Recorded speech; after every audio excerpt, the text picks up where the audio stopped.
విధంగా పెంచబోతున్నటువంటి ఛార్జీలను కూడా వెనక్కి తీసుకోవాలనేటువంటిది ఈ పోరుబాట కార్యక్రమం సందర్భంగా ప్రభుత్వాన్ని మేము గట్టిగా నిలదీయదలుచుకున్నాం. 15,500 కోట్ల రూపాయల పైగా ప్రజలపైన భారాలు మోపడం అనేటువంటిది చాలా దుర్మార్గమైనటువంటి విషయం.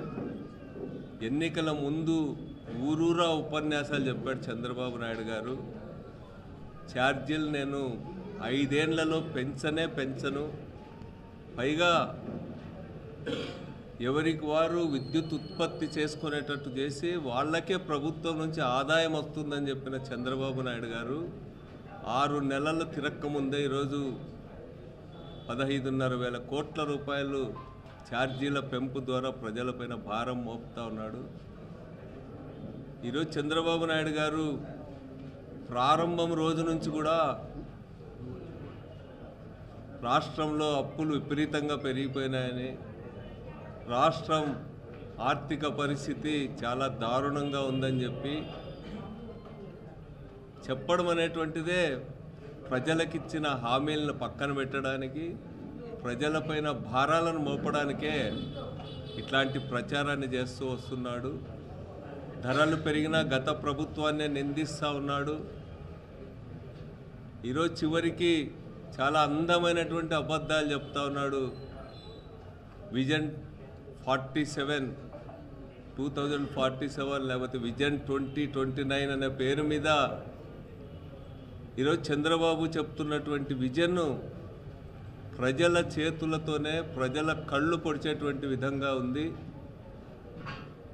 ప్రపంచ బ్యాంక్ ఏదైతే చెప్తుందో ప్రతి సర్వీసుకు కూడా డబ్బులు వసూలు చేయాలా, ఉచితంగా ఒక్క సర్వీస్ కూడా ఇవ్వకూడదనేటువంటి ప్రపంచ బ్యాంక్ విధానానికి అనుగుణంగానే ఈ విజన్స్ అన్నీ కూడా తయారు చేశారు. డాక్యుమెంట్స్ అన్నీ కూడా ఇవన్నీ కూడా అమలు జరిపితే ప్రజలపైన విపరీతమైనటువంటి భారాలు పెరుగుతాయి.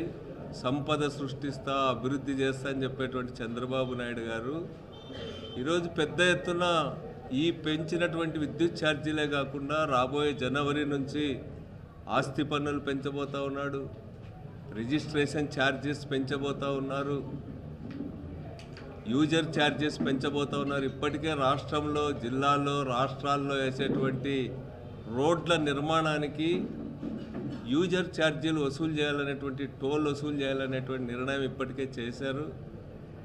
ఇప్పటికే కన్సల్టెన్సీలు కూడా ఏర్పాటు చేశారు. ఇప్పటికే టెండర్ విధానాల్లో కూడా మార్పులు తీసుకొచ్చినారు. రాబోయే కాలంలో ప్రతి సేవకు కూడా ఈ ప్రభుత్వం ప్రజలపైన భారాలు మోపబోతా ఉంది. అందుకనే ప్రజలు అప్రమత్తం కావాల్సినటువంటి అవసరం ఉంది. వైఎస్ఆర్ కాంగ్రెస్ పార్టీ దీన్ని ఊహించే ఈరోజు వీటిని ఆఫ్ చేయడానికి, ప్రజలకు అండగా నిలబడడానికి, ప్రజలపైన భారాలు పడకుండా ఉండడానికే ఈరోజు ఈ పోరాట కార్యక్రమాన్ని తీసుకోవడం జరిగింది. ఈ 6 నెలల్లోనే 69,000 కోట్ల రూపాయలు అప్పులు చేశాడు చంద్రబాబు నాయుడు గారు. అమరావతి పేరు మీద మరో 15,000-16,000 కోట్ల రూపాయలు అప్పులు చేయబోతా ఉన్నాడు. 6 నెలల్లో 85,000 కోట్ల రూపాయలు అప్పులు చేశాడంటే ఈ రాష్ట్రాన్ని ఏం చేయబోతుందో ఈ కూటమి ప్రభుత్వం అనేది అర్థమవుతుంది. అందుకనే నిన్నటి రోజు స్వయంగా చంద్రబాబు నాయుడు గారే ప్రభుత్వ సర్వేల్లో 24 మంది మంత్రుల్లో 18 మంది మంత్రులు వాళ్ళు విఫలమైనారు. వాళ్ళ పని చేసేటువంటి పరిస్థితి అధ్వానంగా ఉందనేటువంటిది క్యాబినెట్ మీటింగ్లోనే తానే చెప్పినట్టుగా ఈరోజు వార్తలన్నీ వచ్చినాయి.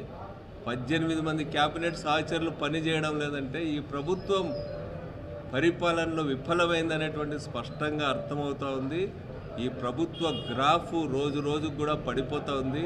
ప్రజలు అప్రమత్తం కాకపోతే, ప్రజలు మేల్కోకపోతే, ప్రజలు పెద్ద ఎత్తున ఈ పోరాట కార్యక్రమాల్లో పాల్గొనకపోతే ప్రజలకు మరింత భారాలు పడతాయనేటువంటిది కూడా తెలియజేస్తూ ఈ కార్యక్రమాలను పెద్ద ఎత్తున జయప్రదం చేయాల్సిందిగా వైఎస్ఆర్ కాంగ్రెస్ పార్టీ తరఫున విజ్ఞప్తి చేస్తాం.